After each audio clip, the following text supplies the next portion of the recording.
recorded live. Hello and good evening. This is Franco Collins speaking to you live on University of UCADIA Talk Show this Wednesday, the 26th of October 2011. Thank you to all those that will be listening tonight live on this call through talkshoe.com, as well as those that will be downloading this call later by going to University of UCADIA, which is http://university.ucadia.info, or will also be listening to the recording as it is uploaded onto TalkShoe. Tonight, I want to share with you a historic, I feel a very important document, a document which we mentioned last week will be ready. It's called Ritus Verum, which is right of truth or writ of truth. And the other name for it is the 144 Truths. So there's 144 truths to get to, and I'd like to walk through this with you, if people don't mind tonight, given its historic importance. And as I go through that, share with you the context of it, and in particular, the honouring of the memory of Martin Luther, a man who did dare to speak out 494 years ago on All Hallows Eve, October the 31st, which is coming up in a few days' time. Now, if you haven't got a copy already, or if you're listening to this audio later, I'm now going to give you where you can go and get a copy of it. You can get a copy of the Ritus Verum, the 144 Truths, by going to the website one-heaven.org. And when you get to one-heaven.org on the home page, you'll see that there's a new box there. And that box says, Ultimus Trae Ritus Probatum Romanus. I'm terribly sorry about all the Latin that we keep doing, but it is part and parcel of this. If you click on that box, on that black box, you'll get to a series of links, and on the right-hand side, you'll see a link that says Rit Verum. And if you click on that Rit Verum, you'll get to the place that you can download the links by clicking on 144 Truths. If you click on 144 Truths, you'll get the PDF download that we'll be going through tonight.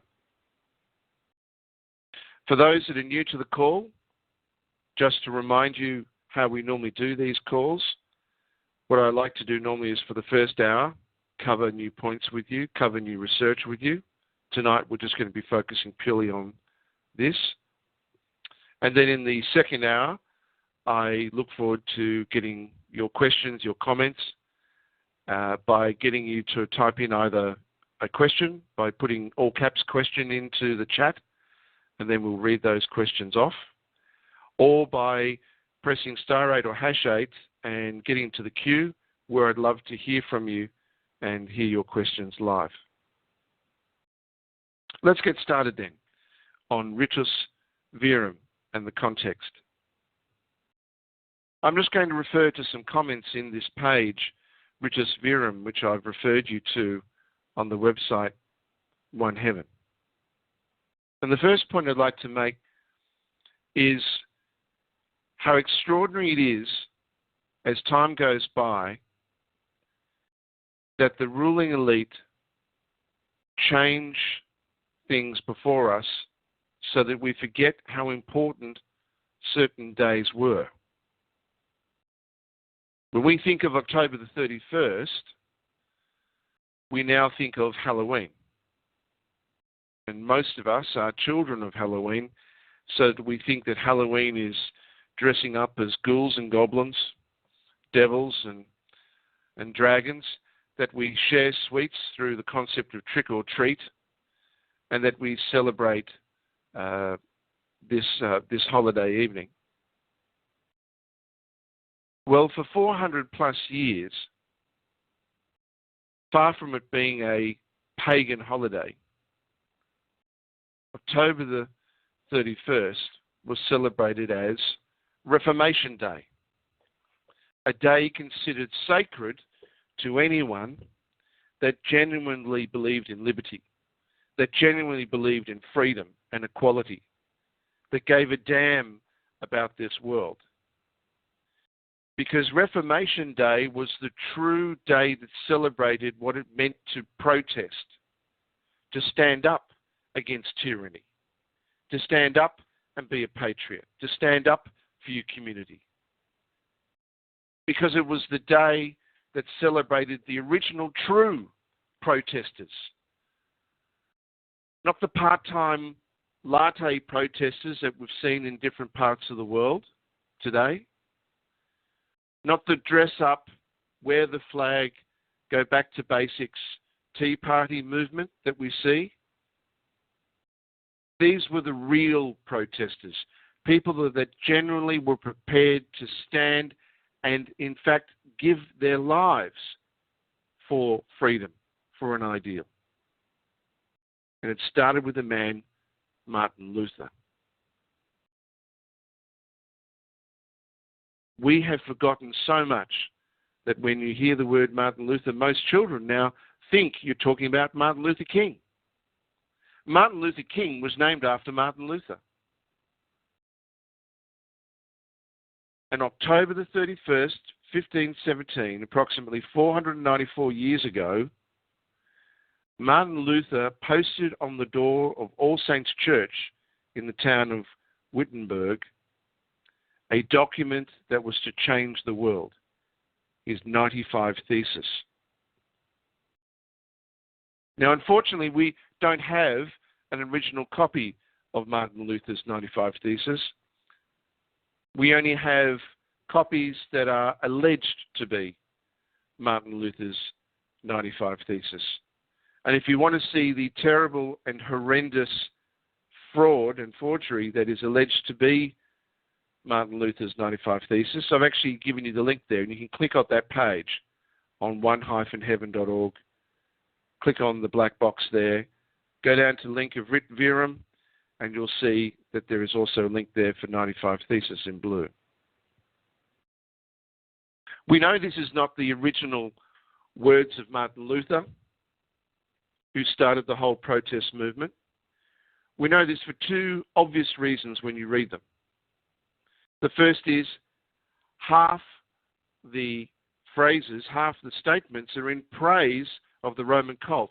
And there's no way that Martin Luther wrote half his thesis praising the Roman cult. It's absurd.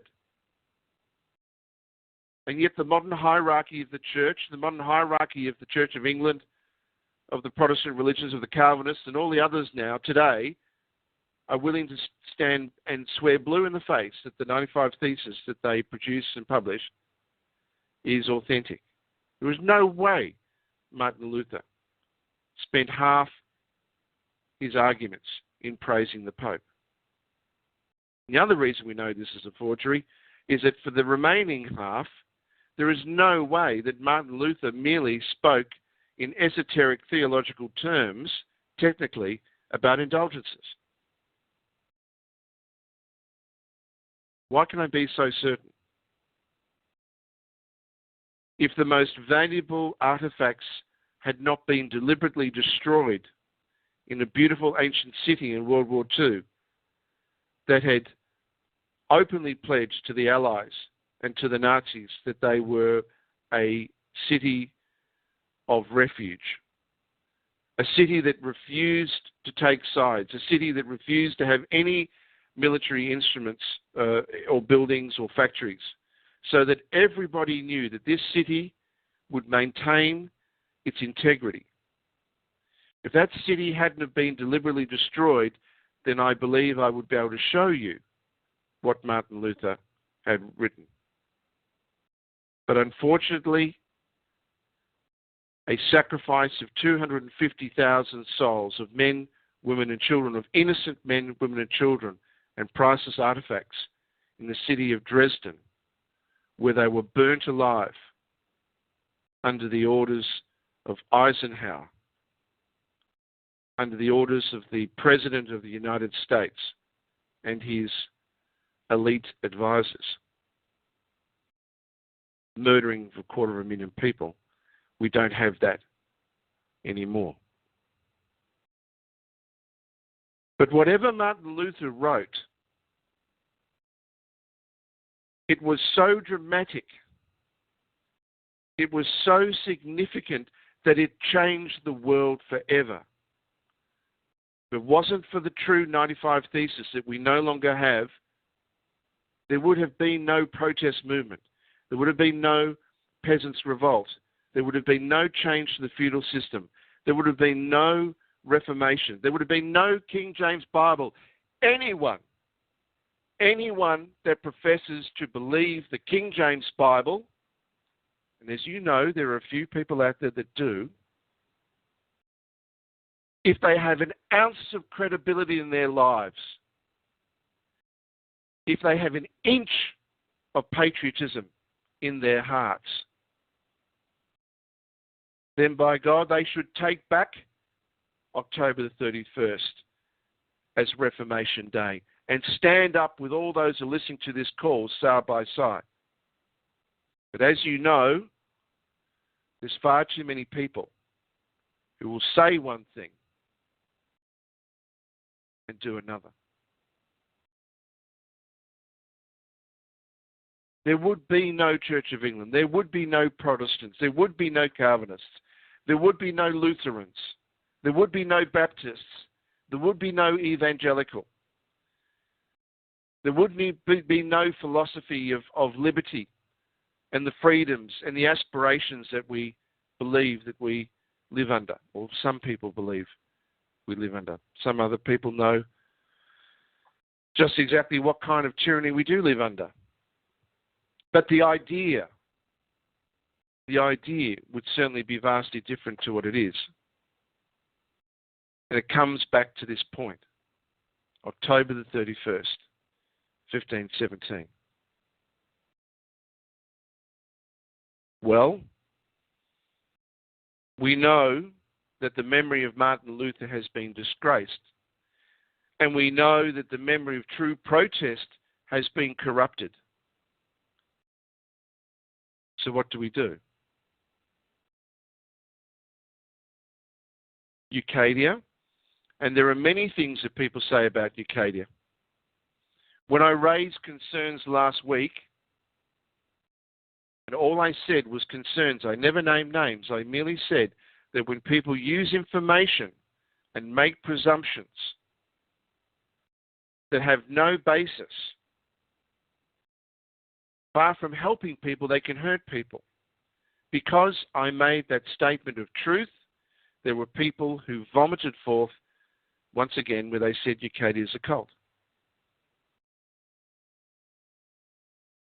Over the last year, I've made plain to you, I've shared with you, and you have been, many of you, been immeasurably helpful in being brave, courageous, and willing to stand up in giving notice to the ruling elite so that history is served.